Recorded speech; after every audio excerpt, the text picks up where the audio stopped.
Bueno, gente, ¿qué tal? Buenas tardes, buenos días, buenas noches, desde donde nos estén viendo. Muchas gracias por conectarse y darnos su tiempo para hablar de música, como siempre. Hoy nos acompaña una persona con muchísima experiencia, eh, Cuchillazo, Hermanos Brothers, Masacre, Ultramotor. Ultramotor y otras cosas que seguramente él nos va a contar. Está con nosotros Capi Baigorria. ¿Qué tal, Capi? ¿Cómo estás? Muy bien, muchas gracias a ustedes por la invitación. Cuéntanos, ¿qué tal estos días? ¿Cómo estás pasando tus días de cuarentena? ¿Estás chambeando algún proyecto? Bueno, sí, muy bien. En realidad es algo que cambia de canal en muchos aspectos de lo habitual, lo cual a mí me parece muy positivo.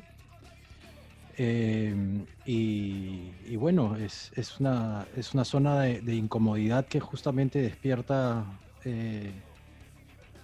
mucha creatividad y ganas de, de- de estar junto con el cambio, de ver qué cosas nuevas pueden hacerse. De verdad que no estoy para nada en la posición de extrañar tiempos pasados ni nada de eso. Las cosas han cambiado y hay que cambiar. Hay que adaptarse, no queda de otra, como siempre. Nosotros hemos estado revisando información acerca de ti y bueno, hasta donde hemos llegado es hasta el verde borde. ¿Hay algo previo al verde borde donde tú hayas participado? Bueno, antes que eso, en un escenario yo no me subí, jamás. El Verde Borde fue en realidad la banda con la que pisé alguna vez un escenario por primera vez, sí, de todas maneras. Que fue de hecho la experiencia adolescente, universitaria, ¿no? Primera de enfrentar la vocación y de entrar a un concurso, porque eso fue lo primero que hicimos, fue entrar al concurso que en esa época tan famoso era el concurso de Miraflores, que ayudaba a muchas bandas a tener esta primera exposición, esta primera experiencia del escenario. Justamente nosotros estuvimos, me parece, en el año 95 participando ahí. Quedamos segundos, ganó Huelga de Hambre. Bueno, Al año siguiente ganó Amén. Es decir, era un concurso importante que sí, como puedes ver los nombres, tiempo después se llega a entender más aún la importancia que tuvo el concurso de Miraflores, tan conocido en esos años. ¿qué, esto fue en la universidad que conociste pues a José Acal, ¿verdad? Claro, en realidad éramos Rafael, José y yo ahí en la rotonda de letras hablando de libros y de música y no entrando a clases, más o menos. ¿Cuál era tu carrera? ¿Qué ibas a estudiar ahí o qué estabas estudiando? Lingüística y literatura. ¿Lo llegaste a terminar? No, no, me salí antes, eh, bueno, no me tardé mucho en darme cuenta de que no estaba siguiendo precisamente lo que era para mí. Pero bueno, y en realidad también esos estudios y mi acercamiento a la lingüística, a la literatura, son temas que no por nada yo los había elegido en ese momento y me dieron trabajo de profesor de lingüística, de literatura en colegios, en academias.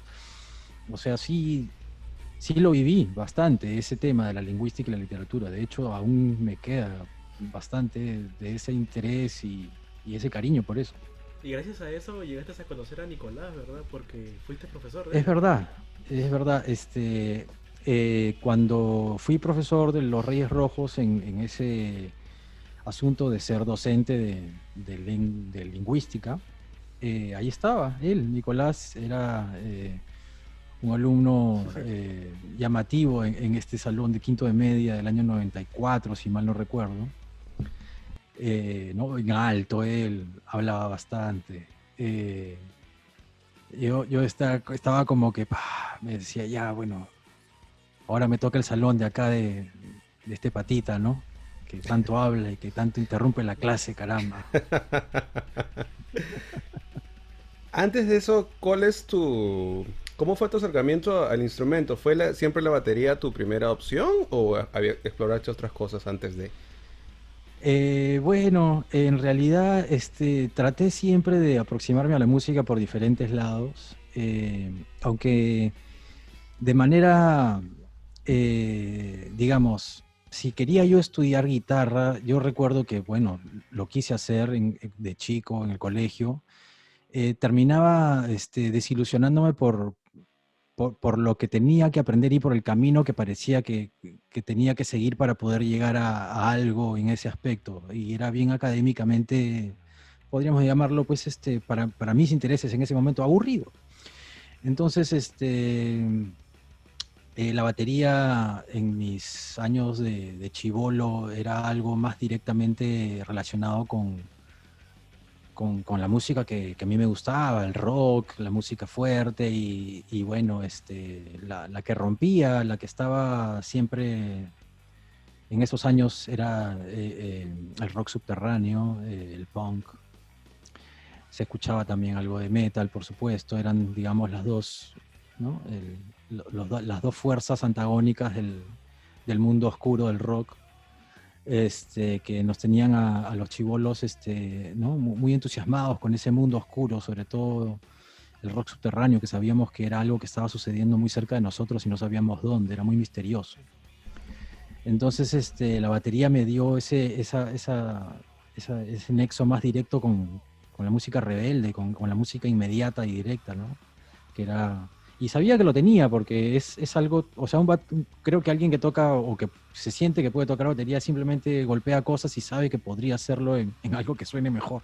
Además, mi vecino tenía una batería, mi vecina y mi vecino, mellizos ellos, eran conocidos, es una actriz conocida y su hermano mellizo.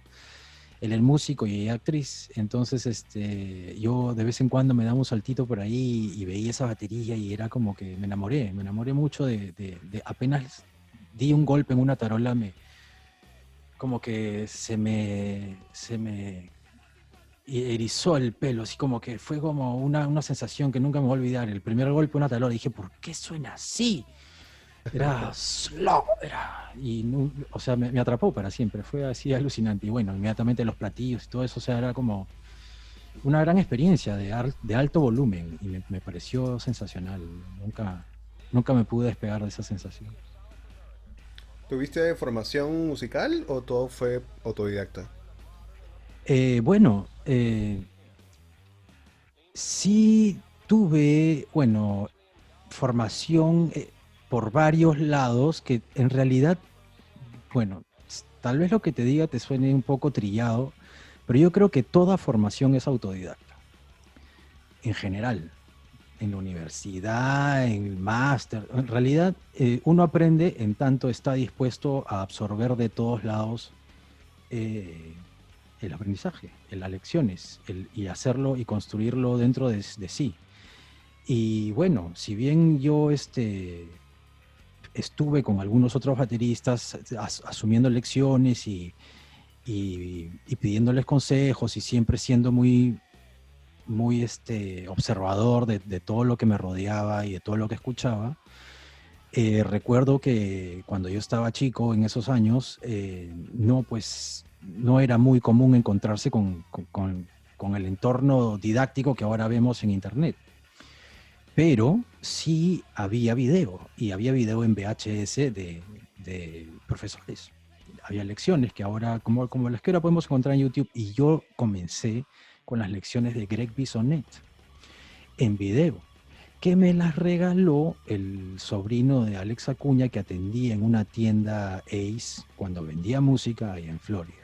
Pucha, como que me hice un poco pata. De hecho, fue muy chévere siempre encontrarlo ahí. Luego se fue a Guitar Center. Estuvo siempre en el tema de dirigir ahí o de trabajar en esas secciones de música.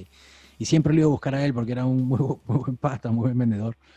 Y tocábamos juntos inclusive ahí, ¿no? Probando las cosas. Y me regaló este video. Y lo curioso es que años después, varios años después, José Dacal me regala esta entrada para una clínica de Greg Bisonet cuando vino a Lima, hizo una clínica en San Borja, ya por el año 2003 aproximadamente. Y yo, por distraído, me meto directo al ascensor y voy de frente al salón, y en el ascensor para en el piso 3 y se sube Greg Bisonet, digamos, Greg Bisonet en el ascensor. Y yo me quedo así. Y él me dijo, hola, soy Gregorio. ¿Estás yendo a la clínica? Y yo le quería decir, Greg, o sea, me quedé así como que quería decir que yo había aprendido la batería con sus videos, pero no me salió. Y de verdad, Te dio la garrotera. sí, me dio la garrotera de impresión. Y llegué a la clínica y de verdad fue una de las lecciones de música más alucinantes e inolvidables que yo tenga en la vida, porque pucha, de verdad fue una increíble lección de batería de Greg Bisonet. Me habló de Ringo Starr casi toda la clínica, fue alucinante, fue una gran lección. Ahí todo lo que viene y entonces es tú básicamente aprendiendo por tu cuenta y empieza el verde borde con quienes llegan, hicieron un par de maquetas, de demos, pero no a sacar material oficial, ¿verdad? Bueno, yo no, sí, o sea, no sacamos, sí, la oficialización de las cosas es algo que yo no la considero, no la tengo mucho en mi radar ni en mi diccionario, pero fue una banda que, si bien se, no llegó a tener temas en una carátula y en una cosa redonda, este, fue una experiencia musical muy intensa, bien intensa en los 3 años que duró, o 2 y medio, porque fue intensiva, fue así, intensa e intensiva, fue como el aprendizaje constante y con las ganas y con la chamba abundante que de verdad merecía la pasión y la vocación por lo que creíamos que era lo nuestro. Y de verdad fue una gran experiencia. Y no sé qué cosa haya quedado, si es que tiene que quedar un disco que se llame de alguna manera, que se denomine por alguien oficial, no sé. Pero hicimos lo que pudimos y como siempre, yo hasta ahora sigo haciendo lo que puedo y no tiene mucha diferencia con lo que se vivió en ese entonces. Es más, ahora chambeo menos, música. O sea, de verdad, yo nunca he chambeado tanta música, tanto y tantas horas al día como en la época del Verde Borde. Wow, qué bacán. Y luego de eso que viene, ¿ya te convocan para Camarón o hay algo en el medio? La Mula. La Mula es un proyecto que hicimos una vez que Chisco se va del Verde Borde y Gianpietro también. Entonces nos quedamos los tres. Y nos quedamos ahí en una sala alquilada en Miraflores con unas máquinas a hacer experimentos electrónicos.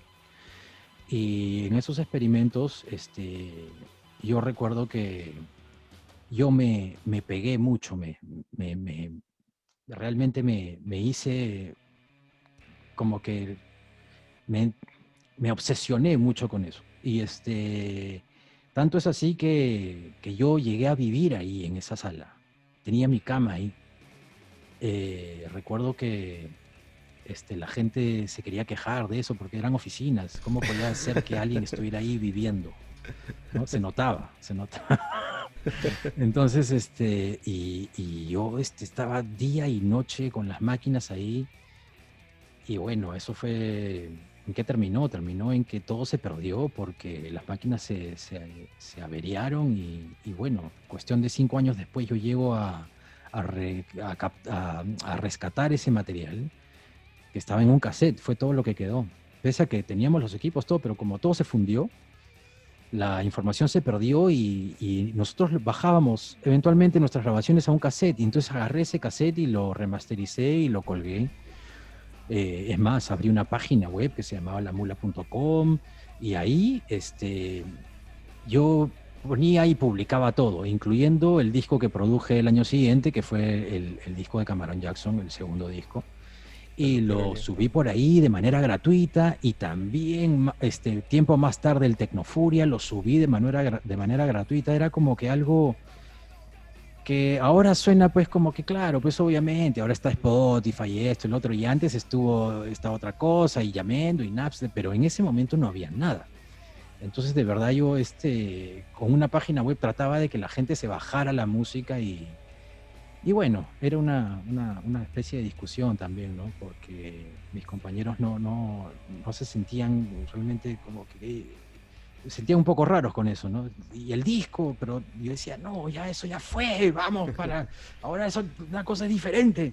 Entonces, bueno, eran momentos en donde todavía no era acostumbrado a eso y era medio traumático en realidad. Pero después se volvió normal. Ya los discos ahora son como que objetos, reliquias de antigüedades. Así que nada, ¿Y cómo es eso fue tu- lo que fue la mula.com. ¿Y cómo es tu ingreso a Camarón? Porque Camarón inicialmente no tenían baterista, trabajaban, hacían secuencias, todo lo hicieron con secuencias, si no me equivoco, para el primer disco. ¿Cómo es que te Sí, eran convocan? las mismas máquinas que usábamos en la mula, pero que de ahí José, bueno, eran suyas y las utilizó bueno, ya con Nicolás, que estaba ya comenzando a hacer sus propias canciones. Ahí fue donde él comenzó a hacer su propia música. Con José vivían juntos en una casa en Chorrillos y y hicieron su primer disco así. Y bueno, yo estaba en ese momento medio suelto en plaza y entro a Hermanos Brothers. En realidad yo había dejado totalmente la música, me había como que, había dicho, ¿saben qué? No, tengo que estudiar, había como que cortado un poco con eso y quería retomar, quería cambiar de rumbo. Eso entre el año 98 y el año 2001. Entonces me dediqué a estudiar ingeniería de sonido, terminé todo bacán y y bueno, en ese intermedio yo conozco a Eduardo Chaparro, nos conocemos además en una situación totalmente fuera de lo musical, así en un matrimonio, de un familiar, nada que ver. Pero conversábamos y todo, y bueno, yo le decía, oye, sí, yo he tocado en tu local, no sé qué, hablamos un poquito del rock and roll y en medio de esa situación tan psicodélicamente ajena a nosotros, nos reconocimos y como que nos quedamos loreando porque éramos los únicos que teníamos que ver con el rock and roll en medio de un matri, pues, ¿no? Entonces nos quedamos ahí en una esquina chupando y hablando, pues, ¿no? Entonces, esa experiencia, ¿no? De amigos así fortuitos, de pronto me llama y me dice, cachorro, se fue Héctor, ven a probar.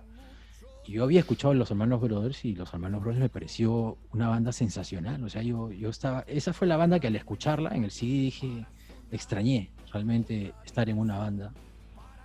Y porque dije yo, me encantaría tener una banda como esta. O sea, y en realidad nunca voy a tener una banda como esta porque esta banda es demasiado genial, decía yo. O sea, es increíble. El primer disco me destapó los sesos, me sorprendió demasiado. Y de pronto estaba Eduardo diciéndome que quería que yo pruebe en esa banda la batería y dije, se acabó el mundo, ¿no? O sea, por supuesto que yo me voy a quedar con esa batería, ¿no? Entonces fui así decidido y toqué todas las canciones que ya me las sabía de memoria, pues imagínate, ¿cómo no las vas a estar escuchando ese disco con todo? Y las toqué con tanta pasión que era obvio que sonó de la puta madre. Entonces, todos, Tardo, feliz, todos felices, este, y nada, Hermanos Brothers comenzó ahí, su segunda etapa, ¿no? Conmigo. Y luego de eso, Camarón Jackson, también me dice, oye, también ven a tocar acá, pues. Entonces yo ya estaba de vuelta, ¿no? En los escenarios, después de haber dejado toda la música, estaba como de vuelta y entonces Nicolás y José, tan amigos míos con los que yo había participado en la producción del primer disco de Cameron Jackson, pero desde el lado técnico, ¿no? Masterizando, ayudando a Pelo ahí a la producción. De pronto me dijeron, ya, vamos a hacer el disco segundo. Y yo, pucha, agarré y lo produje. y era ya mi primera producción, digamos, después de ser titulado ingeniero de sonido, y donde me esforcé mucho en hacer una producción muy como, como a uno le gustaría o piensa que son las producciones porque la producción, ¿no? Cuando en realidad todo es producción, solamente que de diferentes tipos, pero hay gente que le quiere llamar producción a una cosa y, no, y demo a otra, pero bueno, la cosa es que en realidad todo es una manera de producir música, al fin y al cabo. Pero yo en ese momento estaba con la idea de sonar de tal manera y utilizar un montón de guitarras y un montón de amplificadores en cada canción diferente, una guitarra distinta y bueno, pues no, con esa mentalidad de querer estrenarse como productor. Entonces lo hice así y quedó muy bacán, de verdad el disco quedó muy chévere. Ese es el peluquero de James Brown, ¿verdad? El peluquero James Brown. Y fui hasta el día de hoy lo escucho y con mucho orgullo digo, que maña, qué bacán, qué bonito me quedó.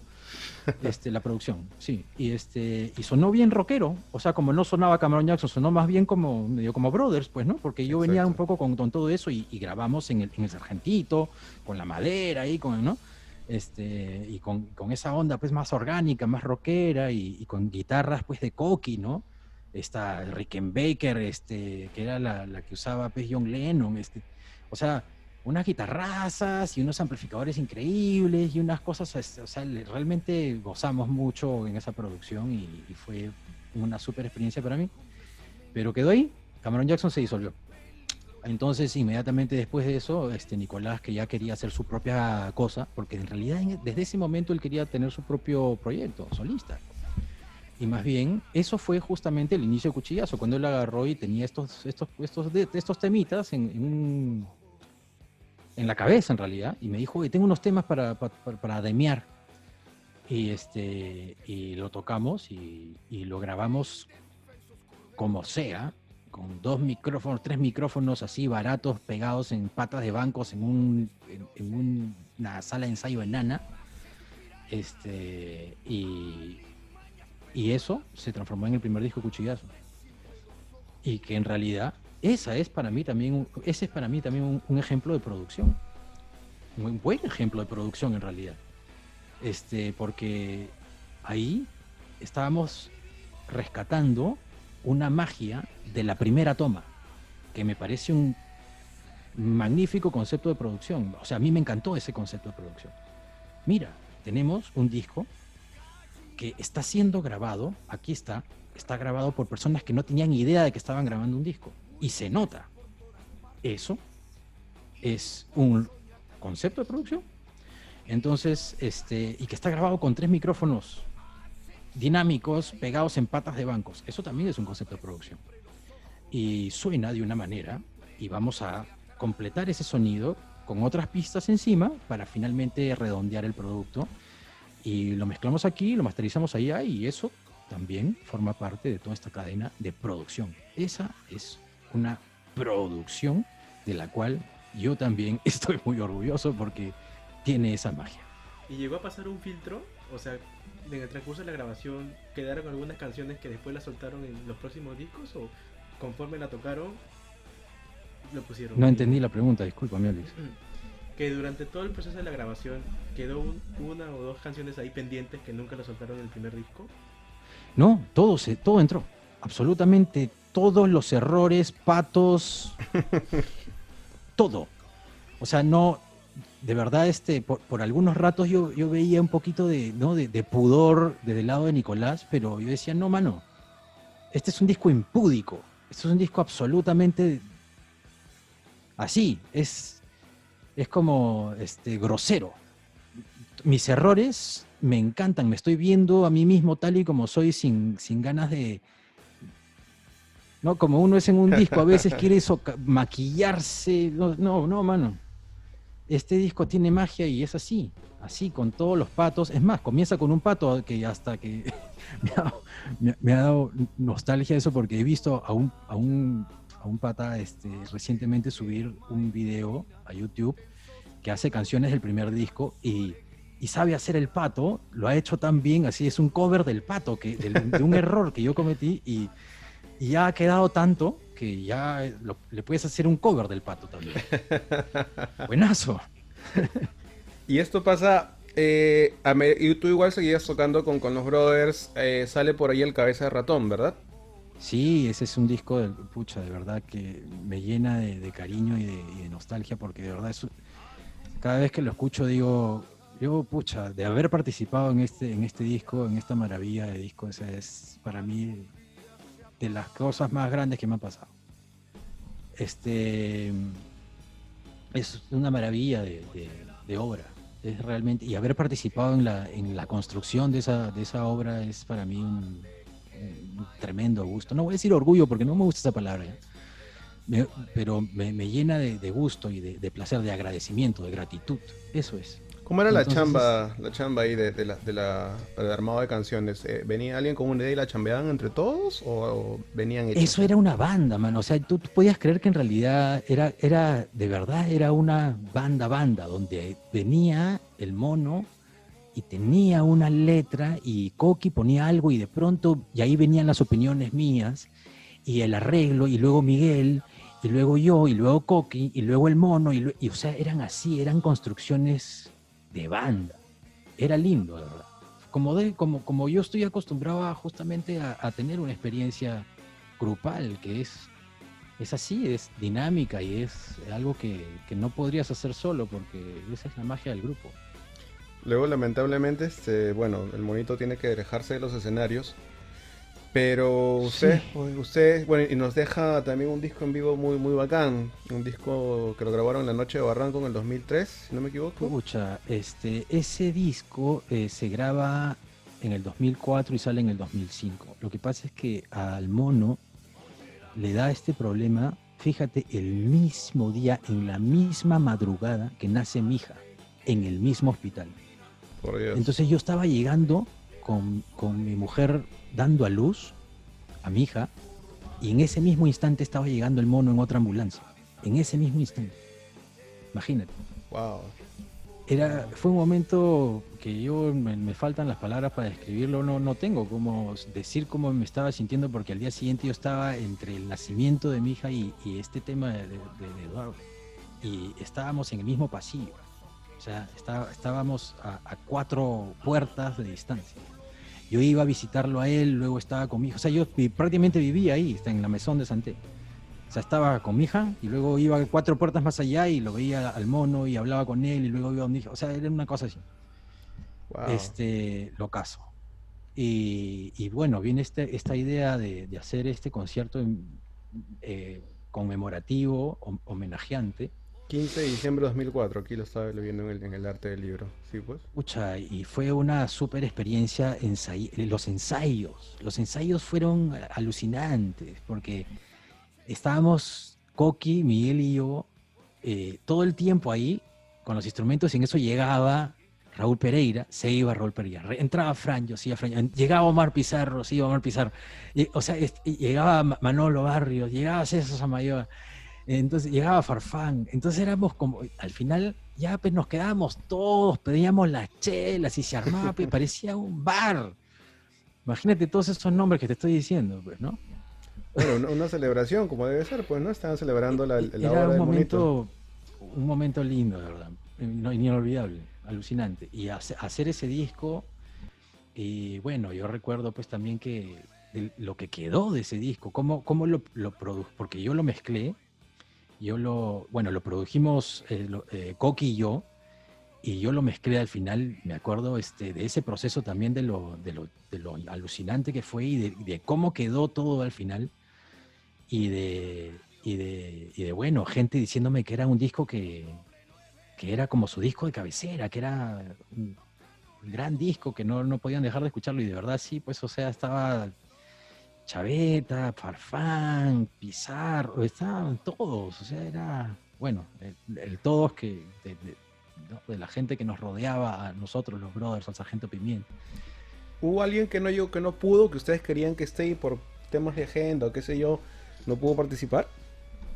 No, no, de verdad que todos estaban ahí, todos los que eran los señalados por el mono, los que estaban alrededor de él, los que estaban siempre ahí. No faltó nadie, de verdad fue lindo, muy bonito. Y como dice la canción, siempre vuelven a empezar.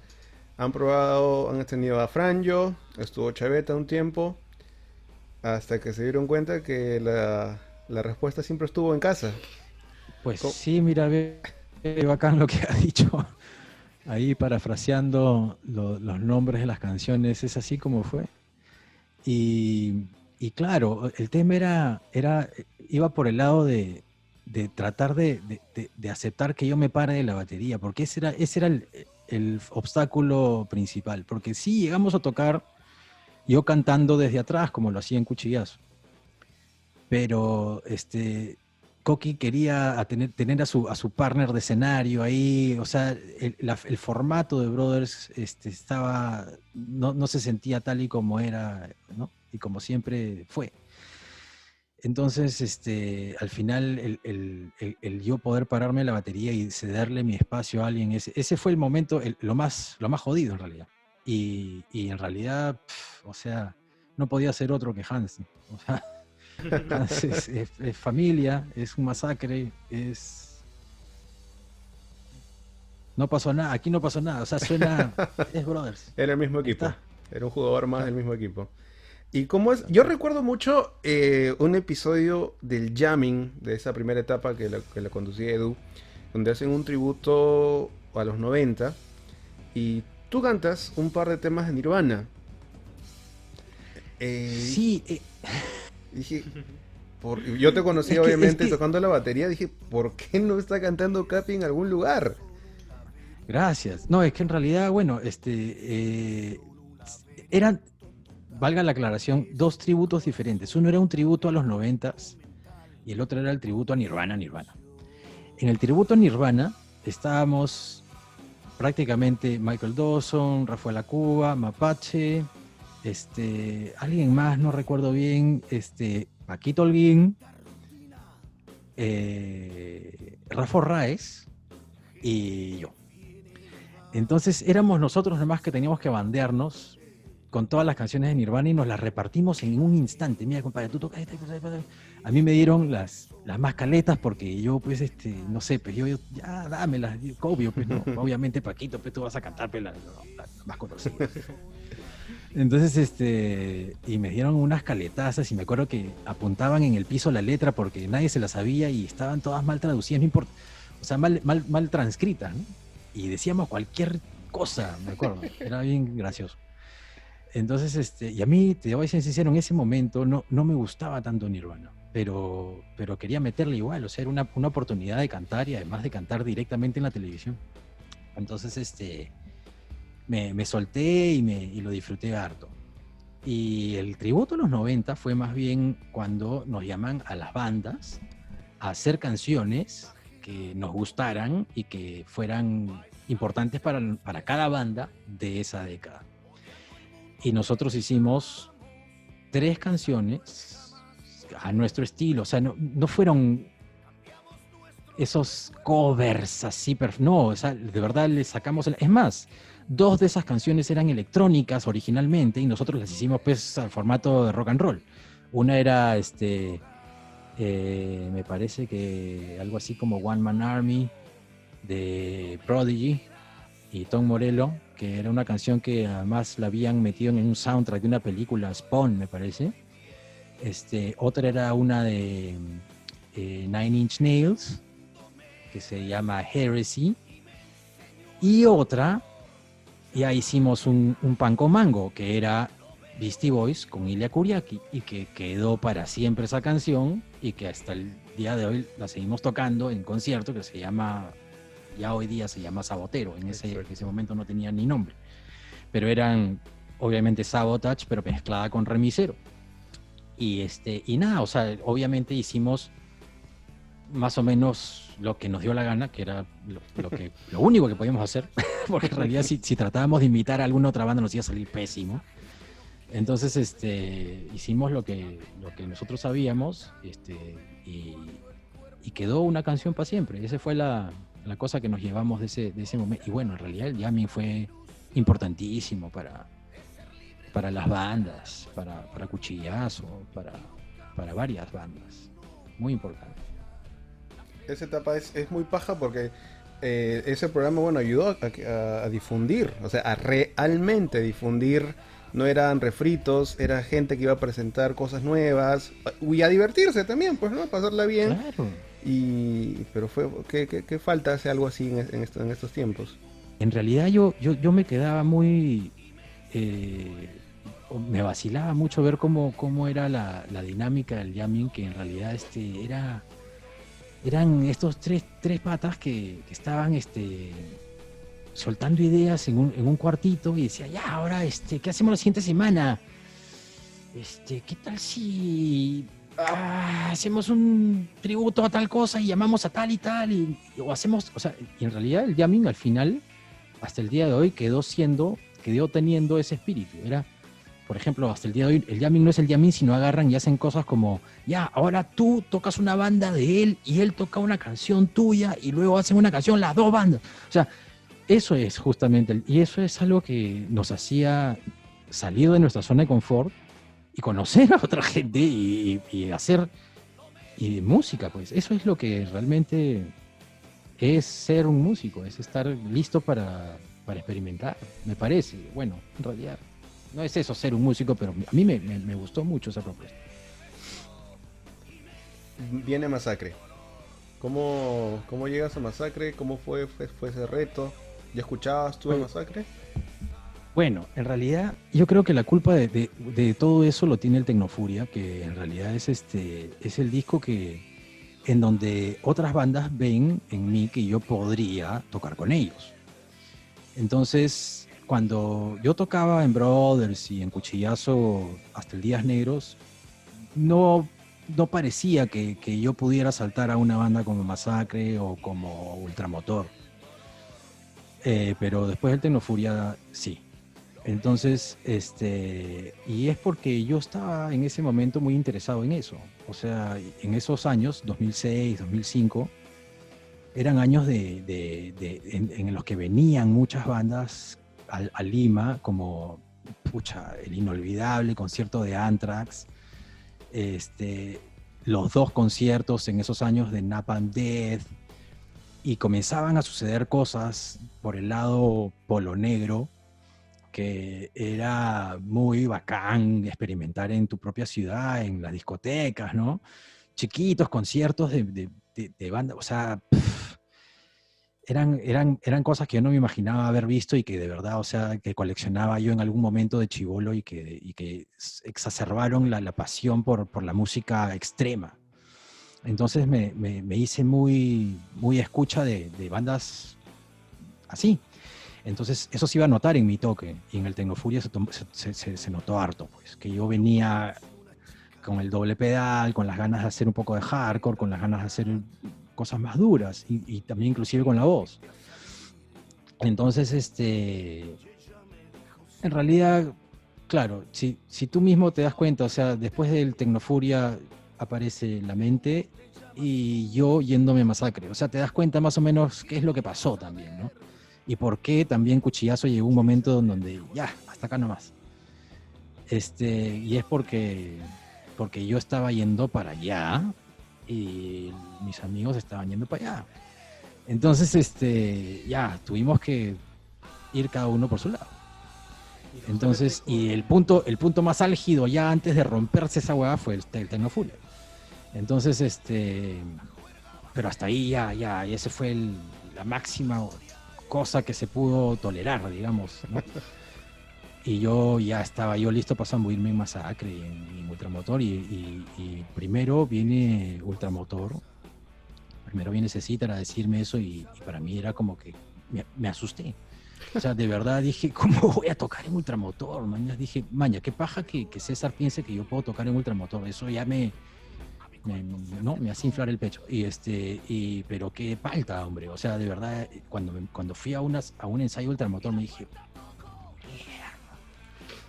o sea, esta vaina tengo que chambear harto, man. Y fue pajísima porque me puse a chambear harto. Y lo mismo con Masacre, se me pasó al mismo instante, ¿no? En eso, yo me acuerdo que estaba yendo en el auto, estaba así en medio del tráfico, yendo a Gamarra. Y me llama Coqui y me dice, ¿estás listo para tu siguiente reto? Y dije, ¿qué vamos a hacer? Pucha, mano, Hans se va a Londres. Anda, man. Ya, vamos. Y fue otra chambaza, pues. O sea, reemplazar a Hans, mi Nacho, y a Constantino Álvarez. Era una máquina de piernas y el otro una máquina de manos. O sea, era realmente chambear todo lo que no había chambeado en años. Y lo hice, ¿no? Iba todas las mañanas ahí a practicar, a hacer memoria del cuerpo, a hacer resistencia. O sea, yo recuerdo que para mí tocar brutalidad era un ejercicio de fondo, era fondismo. Porque, ¿no? O sea, era sostenida toda la canción. Y bueno, la cosa era un entrenamiento físico y al mismo tiempo musical que me hizo mucho bien. Y bueno, me quedé con Ultramotor y con Masacre por tiempo indefinido. Bueno, recién ahora ya Masacre, bueno, en realidad ahora se ha dormido todo, pero ya no sabemos cómo va a resucitar el próximo año o el que viene. Vamos a ver. Con Masacre tú estuviste en el show que le abren a Maiden, ¿verdad? Sí, tremenda experiencia. O sea, una cantidad de anécdotas por todos lados ese día que podría hacer varias entrevistas, varios videos sobre eso. Una así que te venga a la mente ahorita. Varias, mira, por ejemplo. Pucha, oye, tenemos que tener una bandera peruana. Norby, consíguete una bandera peruana. Y Norby... Pero ni siquiera es julio. O sea, ¿cómo voy a conseguir una bandera en el centro de Lima si no es julio? No, anda. Pucha, el gordo se fue y trajo una bandera. En eso, mano, pero con una bandera así nomás no la hacemos. Tiene que decir Masacre. Ya. ¿De dónde conseguimos un spray? Un spray para pintarle Masacre. Y justo el loco Cervantes estaba pintando su pantalón que era azul y lo estaba pintando de negro y tenía un spray negro. Estaba pintando su ropa de negro. ¡Uy! O sea, qué loco. Mira, ya, préstame tu spray. Ya, agarra ahí la bandera, agarra contra la pared. Y yo agarro y pongo. Agarro y ¡pah! Masacre, pucha, me quedó un bravazo. Ya, mira, ve, simétrico todo, para que mismo espacio acá, mira, entró perfecto, ¿ah? Ya, monstruo, ya, quita la bandera, compadre, la quitaron de la pared y todo el spray se había pasado para la pared. Entonces, en el pasillo del Estadio Nacional decía Masacre con spray en la pared. Manjas, que llegó un pata de seguridad y dijo, señores, van a limpiar esa pared, que no sé qué, las cámaras han detectado que ustedes han hecho pintas, han deteriorado. Yo... Todos hemos agarrado un balde con ace, así como hemos comenzado a limpiar la pared, mano. Y no, mano. Y esas ha habido varias, ¿sabes? Por ejemplo, en la película, hay una película de esa gira de Maiden. Flight 666. Una gira, el Flight 666, que es una epopeya, pues. O sea, Maiden fletó un avión que lo piloteaba Dickinson, que además habían quitado los asientos para meter en los equipos y solamente iban tipo 20 personas. La cosa es que el stage manager de Maiden era un pata bien, era el stage manager de Maiden, pues te imaginas la personalidad que podría tener un tipo como ese, ¿no? Y era bravo, pues, pero nosotros éramos locales, pues. Entonces, nada. ¿Cuántos son ustedes? Ya nosotros somos más, pues. O sea, estábamos un poco así, pues, ¿no? Al choque un poco. Entonces, ya, ni una gota de agua, no spitting. Y no sé qué me da, te lo juro, me olvidé. O sea, fue una emoción del momento. ¿Me escuchas? Ahí está. Fue una emoción del momento de agarrar las botellas de agua y tirarlas. Hay en un video ahí de YouTube, se ve cuando estamos cantando Fuego en el Alma, tocando Fuego en el Alma. Y va a agarrar una botella de agua de atrás así, y la tiro para el público y la botella pues, va volando así, dando vueltas por el aire, pues mojando todo el escenario, ¿no? Un desastre. Y el equipo de Maiden estaba volando detrás, pues, o sea, nos querían pues matar. Que cuando terminamos de tocar, o sea, llegó el stage manager, comenzó a arrancar los cables. Rafael, Rafael Otero, era el Guitar Tech de Coqui en ese momento, pucha, tuvo que más o menos que ahí pecharse con el Guitar Tech no sé, pues, creo que era de Dave Murray. Oh, compadre, tranquilo, no me desconectes acá las cosas. Pucha, estaban, o sea, estaban estresadazos, pues, ¿no? Tenían que manejar bastante gente local y eso me imagino que lo pasaron en todos los locales donde fueron, porque fue una gira donde ellos tenían que dirigir a otra gente local siempre, ¿no? Fue de verdad una súper gira de Maiden y bien, así, bien, ¿cómo se puede decir? A todo terreno. Muy chévere, de verdad. Qué Gran bacán, historia. qué bacán. O sea que antes de subirse a un escenario ante 20, 30.000 personas tuvieron que meter su limpiada ahí al pasadizo. Alucina. Sí, hombre. El rock and roll. Bueno, y luego viene el retorno de Cuchillazo, que tiene que ver, creo, con lo que nos contaron por ahí, con que ustedes ven que la banda estaba como que muy vigente en redes, lo que era en ese el Nobel YouTube por ese entonces, y es, Sí, y es lo que los motiva a regresar. bueno, sí, en realidad, eh, ya nos picaba regresar, eh, ¿no? Sobre todo Nicolás y yo estábamos siempre queriendo volver. Por ahí hicimos una tocada con Miguel todo en el bajo, en el 2008, me parece, en el Sargento. Estábamos así, ¿no? Entre que queríamos y no queríamos, pero al final,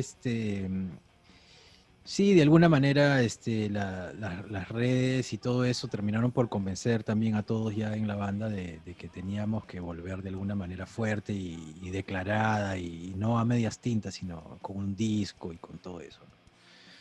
Y en realidad lo que nos faltaba hacer era publicar el resto del Tecnofuria, que era lo que faltaba, lo que teníamos una deuda, porque habíamos publicado en internet, en mi página lamula.com, 5 canciones nada más del Tecnofuria y faltaban las otras 4. Entonces yo me puse a mezclar las otras 4, a terminar de producir, a hacer que sonaran igual que las otras 5, a generar ahí un solo sonido de disco, a ponerlo en físico, a sacarlo, a presentarlo. Y ahí nos dimos cuenta de que la cosa prometía y de que de verdad había bastantes más cosas que hacer. Y ahí vino el tema de que nos pusimos a tocar tan chévere en ese momento que Tato dijo, oye, antes de que se vuelvan a separar, creo que no estaría mal que grabaran un disco en vivo porque están sonando muy bonitos, muchachos. Entonces, le hicimos caso y nos pusimos a tocar todas las canciones porque como las tocamos ya totalmente diferentes, en otra tonalidad y con otra actitud, entonces como ya habíamos prácticamente rehecho hartas canciones del Días Negros, del primer disco, entonces hicimos el gran concierto de las 32 canciones. Bueno, sí, por ahí también en algún momento hubo algunas ganas de por ahí de alguien de flaquear y decir, no, pero no hagamos las 32, pues hagamos de 25, 28. No, mano, vamos a hacerlas todas ya. Ya donde entran 25 entran 32, mano, así es. ¿Cómo fue o sea, a nivel personal ya de ti, cómo fue, o sea, prepararse para tocar con la intensidad que tú tocas, cantar en algunos temas, o sea, meterte 32 temas es cosa No. seria, o sea, Sí, bueno, hay que practicar, es como un entrenamiento cualquiera y si entrenas y practicas y estás ahí y le estás dando, ya, pues llegas, ¿no? Y sí, escucho el disco, el Destruir, y de verdad, o sea, digo, qué bien que lo hicimos, qué bueno. Bien la idea de Tato y bien de nosotros estar a la altura de eso y subirse decidir al hacerlo y caballo. hacerlo bien y hacerlo con todo lo que da. Nos fuimos a mezclar ese disco a Cañete, ahí los tres, fue de esos momentos de volver a ser, porque nosotros éramos bien chiquillos patas, de parar juntos, pero de ahí las cosas de la vida, ¿no? Los hijos y demás otras cosas nos terminan por alejar, pero esos fueron momentos en donde aprovechamos para retomar nuestra amistad de chibolos que de alguna manera queríamos revivir también y nos fuimos así a tener una experiencia más de nosotros A y reconectar. solos, ¿no? Allá en el sur. Baja fue. Chévere. Y volviendo un toque a los temas en vivo, antes en el pre de un concierto había una especie de ritual y cómo es la elección de un setlist dentro de la banda. Eh, el setlist ya, o sea, ese tema del setlist casi que me lo han encomendado, no sé si me lo han o me lo he encomendado yo o ha sido algo tácitamente asignado, pero casi en un 80-90% es como que ya se sabe que yo voy a proponer el setlist y que de hecho de ahí Nicolás va a decir, ya, pero estas me las cambias aquí porque mi voz acá y quiero descansar acá y pues ese tipo de cosas, ¿no? Pero de pronto ya hasta ya nos llegamos a conocer tanto que yo ya sabía cómo hacer ya también. Entonces era como que ya más o menos era esa dinámica. Propuesta mía, Nicolás decía, acá este cambio, ¿no? Entonces era siempre así. Y el ritual, bueno, mira, en un concierto típico de festival o de cualquier lado vas a ver siempre a Rafael estirando, haciendo como asanas de yoga. A Nicolás lo vas a ver sentado con su guitarra, solo, haciendo un poquito de digitación. Y yo con mis audífonos mirando a la pared, haciendo un poquito de respiración y de triadas, de calentar la voz mientras hago rudimentos en las piernas con las baquetas. Es calentar lo más que se pueda y en realidad los audífonos son para mí la voz porque en ese momento en el backstage se puede colar a alguien, puede pasar lo que sea, pero yo siento que necesito estar, aunque sea en mi mente, solo, ¿no? Aunque sea 20 minutos, media hora. Es importante, y la respiración y calentar es importante, porque si de ahí tú te dejas llevar por, ay, compadre, ay, ¿qué tal? Sí, cuando toca, sí, ya subo en 5 minutos, ay, brother, que no sé qué, o sea, ya te quedas un poco en la patota y te desconcentras. Al momento que subes al escenario te vas a dar cuenta de que es bien diferente, de verdad. O sea, la concentración, por lo menos una media hora o una hora de respiración y de calentamiento de tu instrumento, en mi caso, ¿no? Las manos y los pies, haciendo esos ejercicios rudimentarios son importantísimos. Y sobre todo también la actitud, ¿no? Con la que subes. Es como los muchachos, por ejemplo, saltan o hacen algo, porque saben que es un tema de subir a correr, a saltar, a estar ahí físicamente presentes y activos, ¿no? Qué paja. Cuéntanos un poquito de tu otro lado como productor. ¿Con qué otras bandas has chambeado hasta ahora? Bueno, en realidad yo estudié ingeniería de sonido y sí he producido álbumes, pero todos para bandas mías o donde yo toco. En realidad eh, no he tenido ni siquiera la intención de producir para alguien más ni me he ofrecido como productor para otras bandas. En realidad yo pasé directamente de la carrera de ingeniería de sonido a trabajar directamente en radio y en postproducción radial, haciendo más, por ejemplo, jingles o música para algún tipo de producto audiovisual, o sonorización para productos audiovisuales, en donde ya comienzo a agarrarle también mucho más cariño al video. Por eso es que salto inmediatamente a la parte visual. Y me pareció que era lo que me correspondía porque yo ya me sentía más capaz de producir todo el audiovisual siendo sonidista y siendo músico, que siempre noté que era algo que le faltaba a los productores audiovisuales, porque son muy visuales. Entonces sentía que la parte audio y la parte musical les estaba siempre flaqueando y no la consideraban tanto y para mí la edición, por ejemplo, o es musical o no es. Entonces, me sentí como que tenía bastante que aportar en el mundo visual, en el mundo del video, en el mundo ¿no?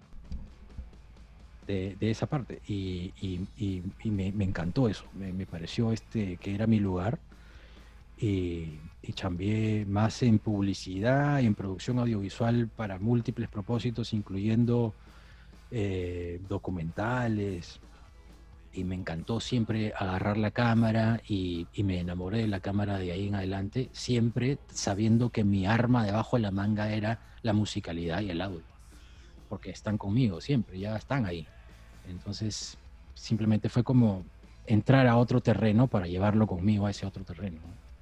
¿Ha variado el proceso de creación al pasar de los años en Cuchillazo?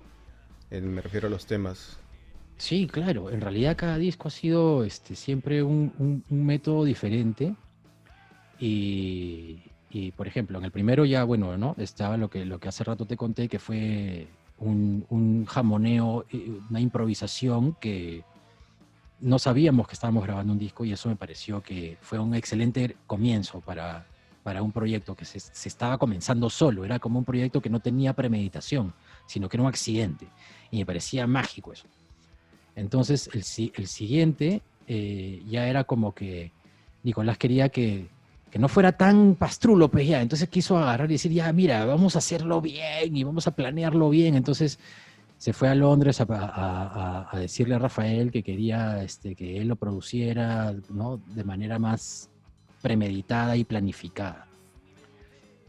Y esa producción fue hecha así, digamos, Rafael ahí es donde él se hizo cargo de eso. En ese año yo estaba estrenándome como padre, yo estaba con la mente puesta en mi hija, entonces ellos estaban viendo todo ese tema más de manera diaria y constante.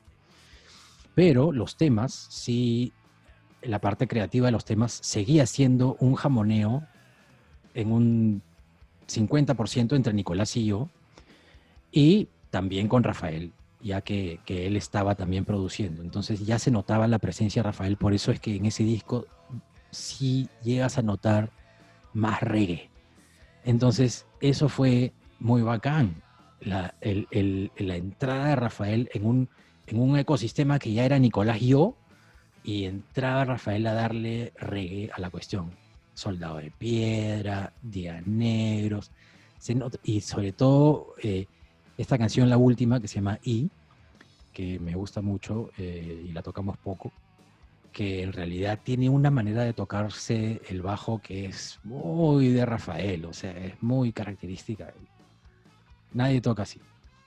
Entonces, el disco quedó mucho más trío y más bacán. Y en eso ya el Tecnofuria viene ya con la revolución del sonido. Eso es... Cuando nosotros estamos reinventando la banda y yo entro a cantar, las cuerdas se afinan en re bemol por el tema de haber tocado una canción de Black Sabbath que nos dejó, que era Supernot, pero que le ensayábamos para probar, porque comenzamos a probar varias canciones, a ver como un poco el tema del jamming, que nos había mandado a hacer cosas diferentes, y nos picaba un poco el diente por hacer cosas de otras bandas, que no era algo usual en nosotros.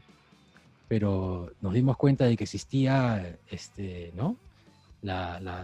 el drop, y eso era como nos abrió pues otro canal, y hicimos un nuevo sonido y bueno, y hasta ahí ya como que yo recuerdo pues ya un momento en donde yo también sentía que habíamos llevado a la banda hacia un extremo que creo que ya podía agobiar. Yo estaba con la viada, mano. Yo me estaba yendo para Masacre, pero los chicos estaban pues ya al límite. Entonces ahí es donde aparece la mente y ya se rompe el globito, ¿no? Entonces y claro, ya después viene el reencuentro, que es bacanazo el reencuentro, porque cuando agarramos y reenganchamos, ya yo venía con la experiencia de Masacre y ellos venían con la experiencia de la mente. Entonces traíamos esa experiencia de vuelta a Cuchillazo y el recaer es eso. O sea, tú te das cuenta de que habíamos ido a otros lados y de ahí habíamos vuelto y habíamos traído eso. Entonces ahí te das cuenta de canciones como Arma Invisible, como otras, varias, que están, o sea, llenas de un montón de lados. Y Y bueno, ya lo que viene después son experimentos de acústicos y todo, ¿no? Que es prácticamente arreglos, que también es bacán.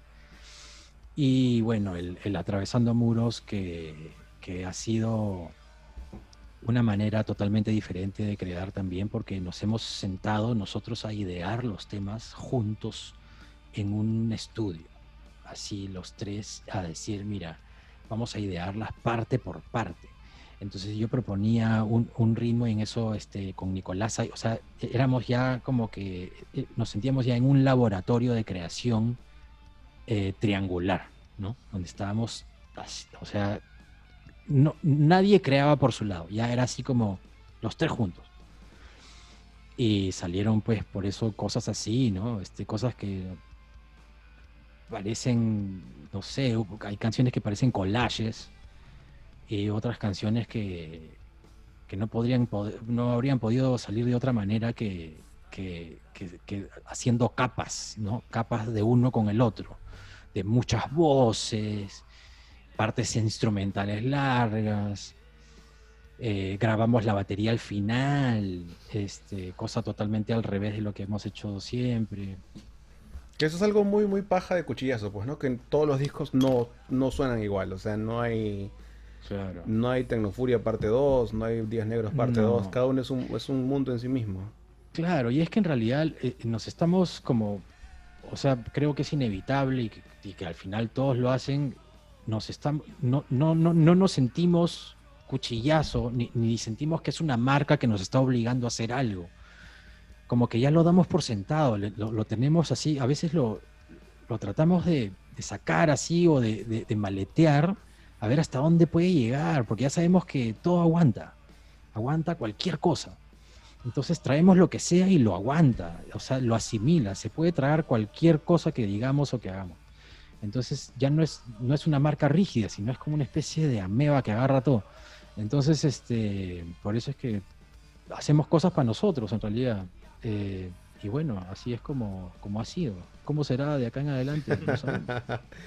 Bueno, una de las últimas, antes de que nos llegue todo esto de la pandemia y eso, bueno, como hablamos hace un rato, era verte ya, pues, como el cantante de los Brothers y no el baterista. ¿Había planes antes de la pandemia para ya hacer nuevas cosas con los Brothers? Sí, y ahí siguen. En realidad, habíamos ya avanzado con Coqui en su casa algunas canciones. Un par Teníamos, lo soltaron en vivo, sí recuerdo, sí recuerdo. sí, y de verdad está muy interesante eso porque lo que hemos hecho ha sido bastante especial porque hemos ido al Tunche, a la casa del mono, ahí al Sargento Pimienta, donde él vive, y hemos trabajado con él sus canciones y él dentro de sus dificultades para cantar nos trata de explicar cómo es la melodía y hemos ido sacándolas con él y con la guitarra de Coqui y escribiéndolas ahí. Es como hemos hecho una chamba de rescatar las canciones de la memoria de Eduardo, que las tiene ahí, ¿no? Y él sacaba sus papeles y decía, mira, ya, esta letra, este verso, y esta canción va de esta manera y va así, va así. Entonces ya conmigo y con Coqui hemos tratado de reconstruir todo eso que está en su mente. Entonces le hemos dado una interpretación a todo eso y, o sea, no sé, o sea, ya los Brothers son 20 años de mi vida, ¿eh? O sea, yo sé cómo suenan los Brothers, lo tengo incorporado, ¿no? Entonces, sé, pero, o sea, ni siquiera es algo que es consciente, es algo que sale, así nomás. Entonces esas canciones nuevas yo sé que tienen el espíritu que realmente tienen. O sea, sabemos que estamos siendo fieles a la realidad de los Brothers. Y esos temas, además, son compuestos por algunos amigos del Mono y el Mono, amigos que ya no están, como se solía hacer en los Brothers. Entonces, de verdad, estaba bravaza la chamba y de pronto se interrumpió un ratito y luego se retomó y luego viene esto. Pero bueno, ya se retomará. O sea, ya están ahí. Yo he grabado ya las voces de esas canciones. Ahí están. Vamos a ver cuándo sale el disco. Es cuestión de ponerse las pilas y de empujar un poco el tema. Ojalá, las esperamos mucho. Bueno, Capi, ha sido muy paja conversar contigo. De verdad que repasar tu carrera. Esperemos que se repita esto, pero sobre todo esperamos verte pues en un escenario muy pronto. Muy pronto, que es donde siempre te queremos ver, ¿no? Gracias, muchachos. Yo también espero verlos ahí, pues. Pregunta. Gracias a la pandemia llega tu faceta como youtuber. ¿Cómo nace esa idea? ¿La tenías pensado ya desde un momento? Porque en tu canal, desde 2011 que no subías video o algo así. Bueno, en realidad cuando estuvimos grabando el Atravesando Muros, me pareció que podía explicarlo porque estuvimos haciendo una especie de contacto con la Comuna Bestial y con demás seguidores de Cuchillazo a través de algunos, ¿no?, live streamings de simplemente preguntas y respuestas. Entonces nos quedó un poco la idea de que de verdad, o sea, era importante el contacto con la gente que seguía Cuchillazo, porque el seguidor de Cuchillazo es muy especial, hace preguntas muy, de verdad, y me daba cuenta de que, oye, no, de verdad, esta historia es chévere, yo quiero contarla, o sea, y de verdad es chévere contarla porque además te la cuentas a ti mismo otra vez y es importante recordarla de esa manera, es como rehacerla en tu memoria también. Entonces es un ejercicio en realidad para mí también, de yo mismo acordarme de lo que he hecho y de yo mismo vivirlo y revivirlo y reescribirlo en mi mente, que lo comencé bueno, ya lo seguí haciendo aparte de la Entrebestias que habíamos hecho todos los martes, ya durante la grabación del Atravesando Muros, inclusive puse una camarita mientras yo grababa, hice algunos lives mientras yo grababa la batería en el estudio del Dragón Verde. Y de ahí se me quedó toda esta onda de explicar primero fue la IGTV y luego ya, pues, ¿no? El YouTube. Y bueno, sí, es algo que he querido hacer semanalmente, pero tengo que ser sincero, el tiempo y las chambas y esta etapa difícil que hay que acomodarse y ver las oportunidades por donde se aparezcan, a veces no me lo permite. Pero sin duda cada vez que yo tengo una historia en la cabeza y el tiempo para hacerlo, me encanta hacerlo y recibir los comentarios de la gente, porque sé que es tanto un regalo para la gente como para mí mismo, en realidad. Bravazo. Bueno, Capi, ha sido un gustazo, de verdad que muchas gracias, mucha buena vibra, que te vaya muy bien y nada, estamos conversando pronto. Muchas gracias. Chéverazo. Un abrazo. Muchas gracias, muchachos, por la invitación. Un gran gusto conversar con ustedes. Listo. Rock and roll. Adiós, rock and roll. Chao, chao.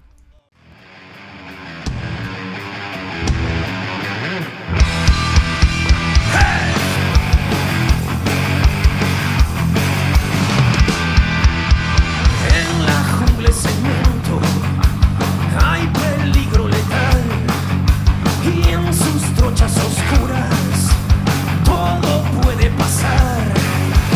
Hay chacales, hay fieras acechándote ahí. Abre siempre los... Vuela, hazle caso omiso al horizonte. Ponle alas a tus sueños y busca tu libertad. Vuela de sueño.